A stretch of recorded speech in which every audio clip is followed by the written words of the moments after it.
The atmosphere in the studio was electric as the broadcast countdown hit 0. Cameras zoomed in on the sleek panel table, where political firepower from both sides of the aisle was about to collide. On one end sat Senator J.D. Vance, the conservative Ohio lawmaker with a sharp tongue and an even sharper mind. Known for his calculated arguments and deep-rooted views on American identity and security, Vance looked calm and composed, flipping through notes with the quiet confidence of someone ready for battle. On the other end sat Assemblyman Zohran Mamdani of New York, a proud democratic socialist and rising progressive voice. Mamdani had built a national following with his bold rhetoric, grassroots advocacy, and unapologetic belief in open borders and transformative immigration reform. With his sleeves rolled up and eyes locked on the cameras, he radiated passion, ready to take on what he often referred to as the politics of fear. The host, sensing the powder keg ready to ignite, barely finished introducing the topic before Mamdani launched in. With a practiced cadence, he delivered a stirring monologue on America's immigration system, condemning it as inhumane, racist, and broken beyond recognition. "We are a nation of immigrants," he said, "yet we treat newcomers like criminals. We cage children. We build walls. We turn our backs on those fleeing war and poverty." He paused, letting his words hang in the air, his eyes sweeping across the studio audience. What kind of nation do we want to be? One that welcomes the tired and poor, or one that shuts its doors in the face of suffering? Some audience members nodded in agreement. The moderator turned to J.D. Vance and asked for his response. Vance didn't rush. He took a slow breath, sat upright, and looked directly at Mamdani. "Assemblyman, I appreciate your passion," he began, voice smooth and measured. "But policy isn't poetry. And the stakes aren't theoretical." He shifted slightly, gesturing with his pen. "It's easy to talk about compassion when you don't have to deal with the consequences. I've spoken with mothers who lost their children to fentanyl brought across our southern border. I've visited neighborhoods in my own state, communities long ignored, where jobs are scarce and wages have been driven down because we haven't secured our borders or enforced our laws." The temperature in the room changed. J.D. Vance continued, now more assertive, "This isn't about rejecting immigrants. It's about demanding a system that works. One that protects American citizens, including legal immigrants, from unchecked chaos. You say we're a nation of immigrants. We're also a nation of laws. And when one collapses, the other isn't far behind." Mamdani leaned in, trying to respond, but Vance didn't give him the opening. Instead, he doubled down. "Let me tell you a story," Vance said. "In Cincinnati, I met a Guatemalan-born small business owner who came here legally. He works 12-hour days, pays his taxes, and employs 5 Americans. He told me he feels like a fool because he sees people breaking the law, crossing illegally, and getting rewarded with housing and aid. He asked me, why did I follow the rules? That's a question no one on your side ever answers." The camera cut to Mamdani, his jaw clenched, fingers tapping the table impatiently. The studio audience was now locked in. The mood had shifted from debate to duel. Mamdani attempted to pivot, interjecting about systemic racism and colonial history, but Vance calmly interrupted, never raising his voice. "You speak of empathy, Zohran, but you weaponize it. You use it as a political shield to ignore the damage that unregulated policies create, for our poor, for our working class, and yes, for future immigrants who now see a system of chaos instead of opportunity."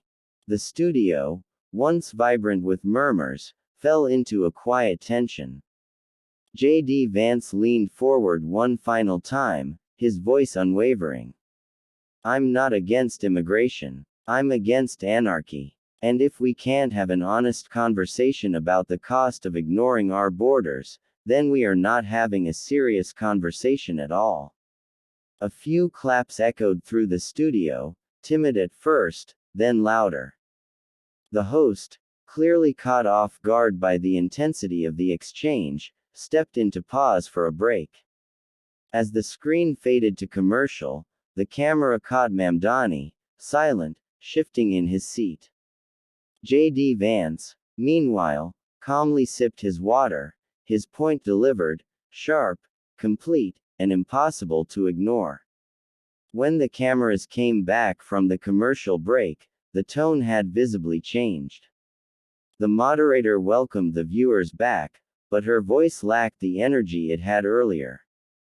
The audience, once reactive and divided, now sat in an attentive silence. The debate wasn't just about immigration anymore, it had become a moment of ideological reckoning between two vastly different Americas, and all eyes were on what would happen next. Zohran Mamdani, clearly aware that J.D. Vance's composed but brutal takedown had shifted momentum, leaned forward, trying to reclaim the narrative. His voice, though passionate, now carried a slightly defensive edge. Senator Vance, Mamdani began, you've framed this issue through the lens of fear. You've told stories of tragedy, crime, and chaos. But you conveniently ignore the larger truth, that this country was built by those who came here with nothing. The Irish, the Italians, the Chinese. None of them were invited. Many were feared. Yet they laid the foundation of modern America. He turned slightly, addressing the audience as much as Vance. You speak of law and order, but laws themselves have been used to exclude, to marginalize, to uphold systems of inequality. The question isn't just what the law says, but whether it's just. If enslaved people had followed the law, there would have been no abolition. If civil rights activists obeyed unjust rules, we'd still be living under segregation. There were soft nods in the crowd. It was a compelling appeal to morality and history, and Mamdani knew it. His tone rose, driven by emotion. What you call chaos, Senator, I call courage.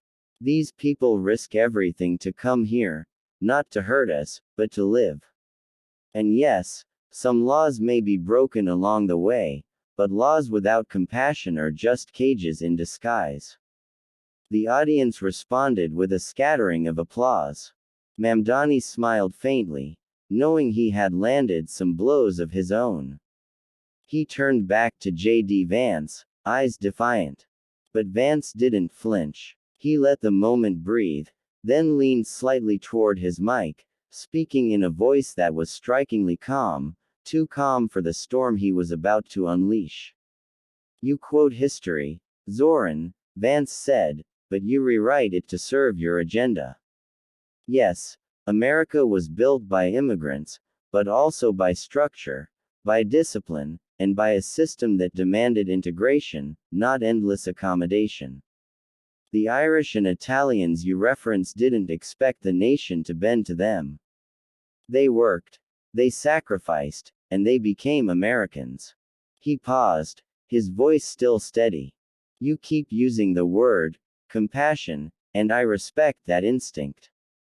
But compassion without limits is not virtue, it's surrender.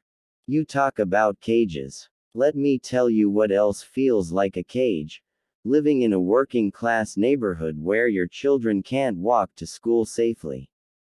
Watching your wages stagnate because labor markets are flooded with unvetted workers. Losing your son to a fentanyl overdose that originated across an open border. Mamdani opened his mouth to respond, but Vance didn't let him. He was in a role now, his delivery crisp, precise, lethal. You want to romanticize illegal immigration. But for every story of courage, there's a story of devastation. You say these people come here to live. That may be true for many, but not all.